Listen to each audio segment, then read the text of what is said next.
but businesses are closed for another 2 weeks. Do you know what advice that is based on? Well, Daniel Andrews gives a press conference every day for over an hour yesterday with the Chief Health Officer from Victoria.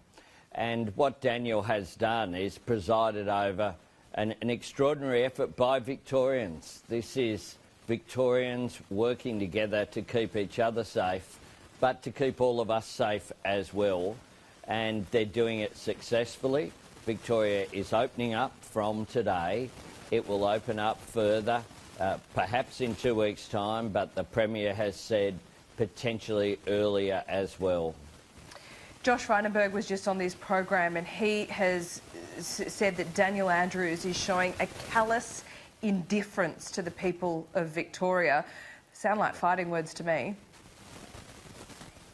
Sounds like a bloke who, along with other Victorian Liberal members, has said we're all in this together except against Labor state governments.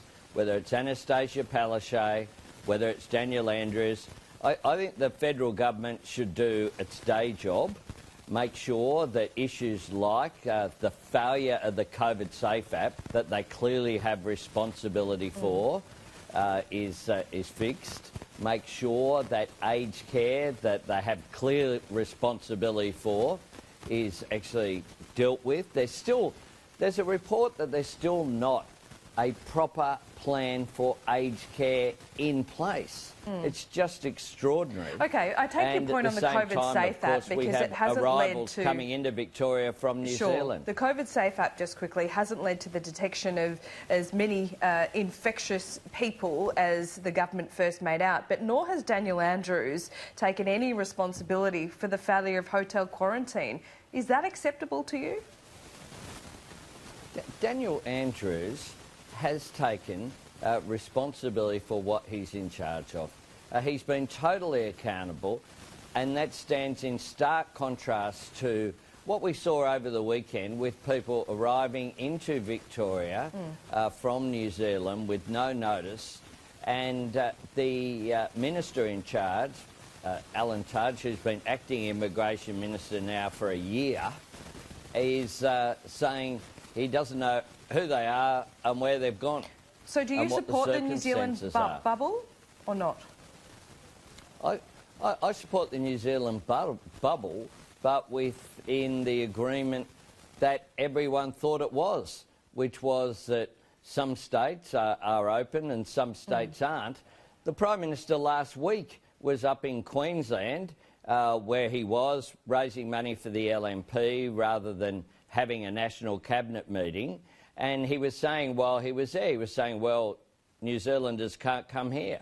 Well, what's the story? They can't both be right.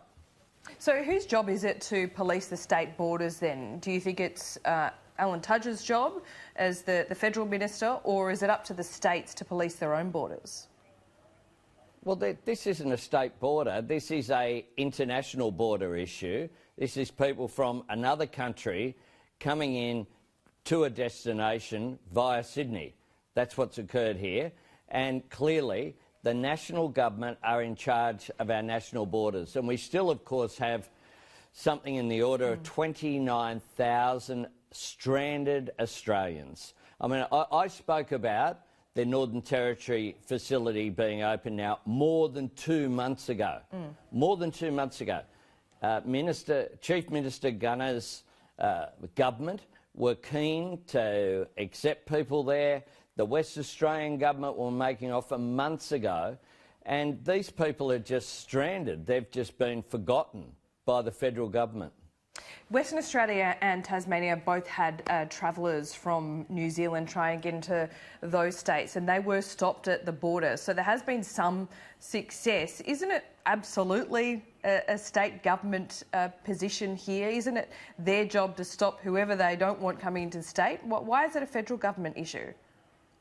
No, our international borders, people who come in and then transit through, is the responsibility of the federal government. Right, so there's no issue, you think, there's no jurisdiction here for state officials whatsoever? No, but the federal government have primary responsibility for our national borders, Laura.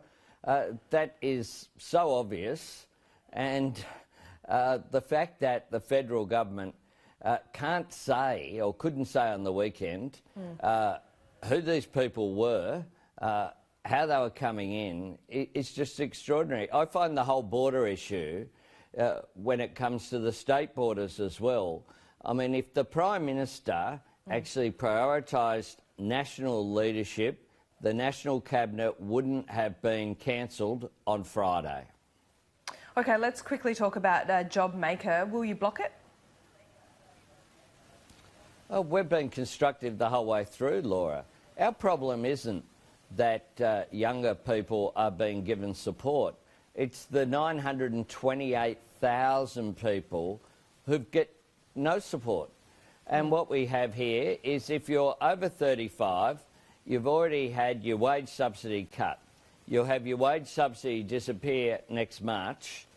You'll be thrown onto $40 a day poverty rates for unemployment benefits, and you'll have to compete against people who are getting a subsidy. So if you've got two people, one aged 36 and one aged 34, if you were an employer and you got $200 for the 34-year-old or nothing for the 36-year-old, what are you going to do, Laura?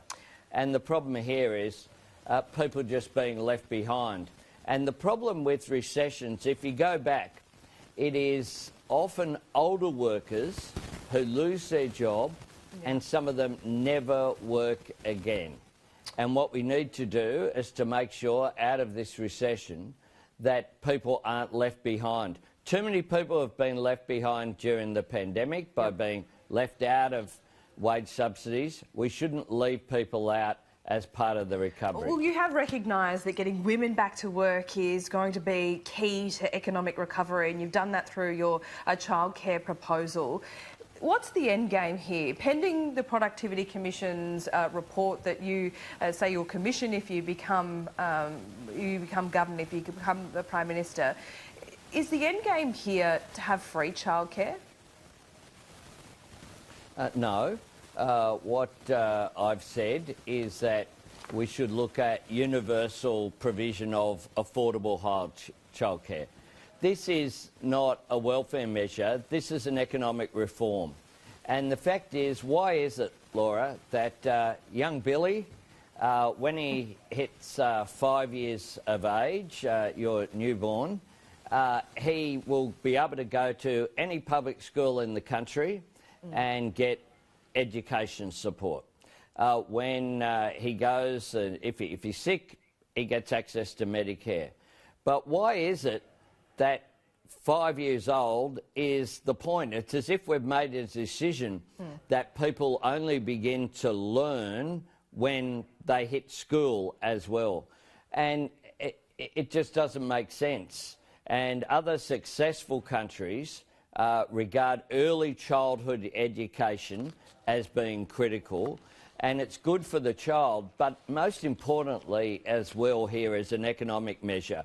We need to come out of this recession not aiming for where we were, but how do we improve as a country? How do we boost productivity? And one way we can do that is by boosting women's workforce participation.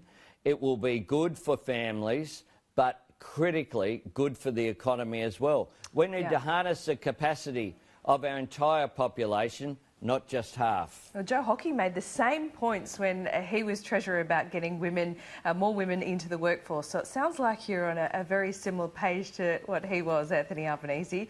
I appreciate your time this morning. Thanks very much, Laura. Welcome back. Thank you.